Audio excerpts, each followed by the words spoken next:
Berjumpa kembali Bapak Ibu, saudari-saudara, umat beriman terkasih dalam Tuhan, salam sehat berlimpah berkat.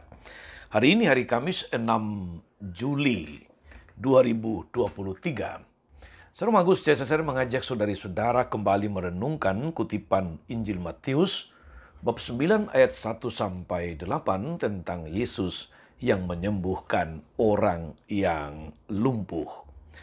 Kita mendengarkan sabda Tuhan terlebih dahulu. Dalam nama Bapa dan Putra dan Roh Kudus. Amin. Pada suatu hari Yesus naik ke dalam perahu lalu menyeberang. Kemudian sampailah ia ke kota sendiri. Maka dibawalah kepadanya seorang yang lumpuh yang terbaring di tempat tidurnya.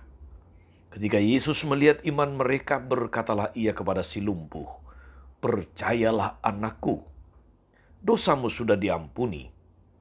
Maka berkatalah beberapa ahli Taurat dalam hatinya, ia menghujat Allah. Tetapi Yesus mengetahui pikiran mereka, lalu berkata, "Mengapa kalian memikirkan hal-hal yang jahat dalam hatimu? Manakah yang lebih mudah mengatakan, dosamu sudah diampuni, atau mengatakan, bangunlah dan berjalanlah? Tetapi supaya kalian tahu bahwa di dunia ini, Anak Manusia berkuasa mengampuni dosa."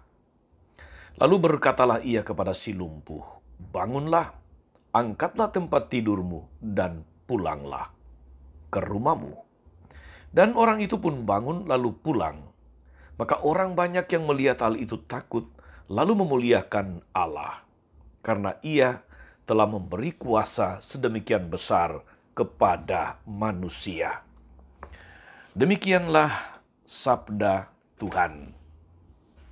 Bapak Ibu saudari-saudara, umat beriman terkasih dalam Tuhan kita Yesus Kristus. Karya keselamatan Allah itu saudari-saudara tidak pernah sepi dari intervensi kuasa kejahatan, di mana Tuhan melakukan karya keselamatan kepada para pengikutnya, menyembuhkan, memulihkan, melakukan mujizat misalnya. Di sana pula selalu ada kuasa kejahatan yang merongrong. Saat orang lumpuh disembuhkannya, saat itu pula para ahli Taurat berkata bahwa dia menghujat Allah.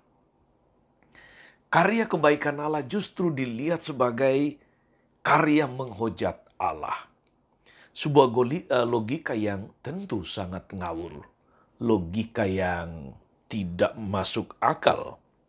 Bagaimana mungkin Allah melakukan karya keselamatan serentak pada saat yang sama kemudian menghujat dirinya sendiri?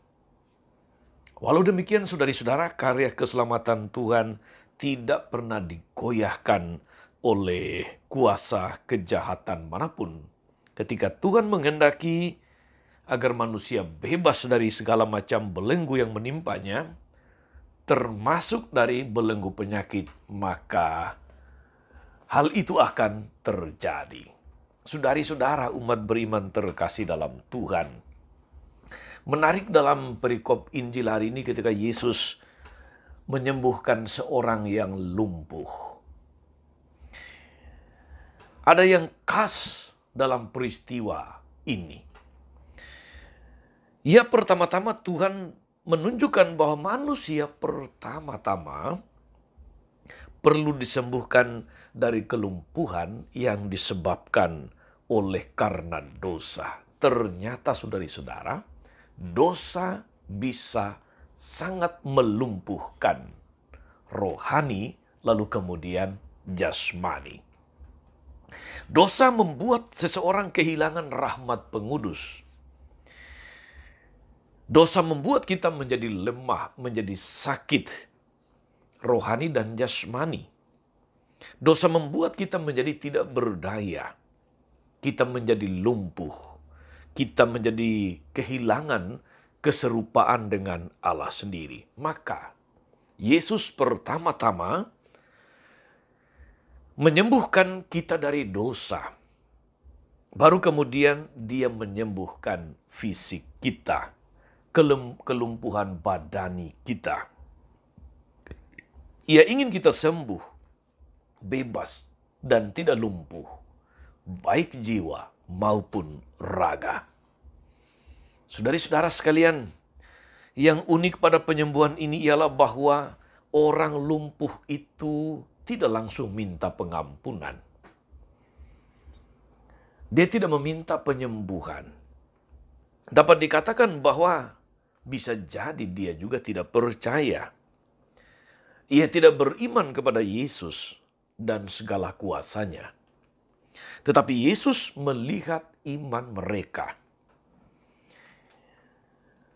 Iman teman-teman yang menggotong dan membawa si lumpuh itu kepada Yesus. Iman mereka cukuplah bagi Yesus untuk menyembuhkan si lumpuh.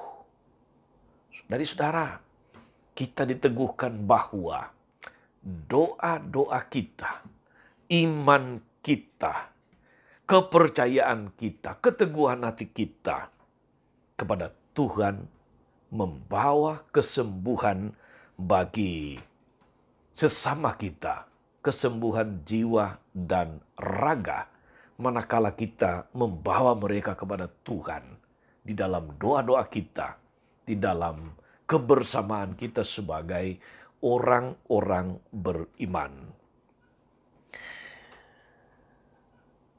Sudahkah kita berusaha, saudara-saudari, berupaya mengungkapkan iman kita bersama-sama kepada orang lain?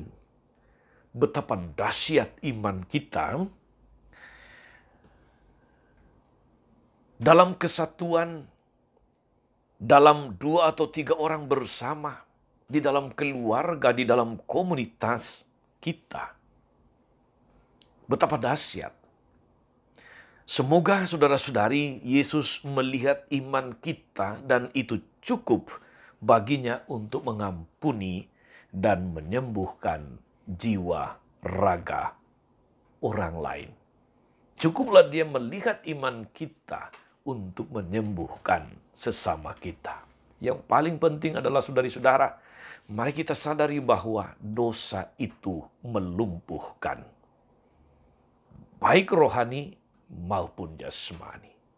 Yesus sekali lagi dalam perikop hari ini justru menunjukkan bahwa dia perlu mengampuni dosa terlebih dahulu sebelum menyembuhkan fisik kita. Untuk itu dibutuhkan iman dari kita sendiri yang mengalami kelumpuhan atau dari iman orang-orang di sekitar kita yang membawa kita kepada Yesus.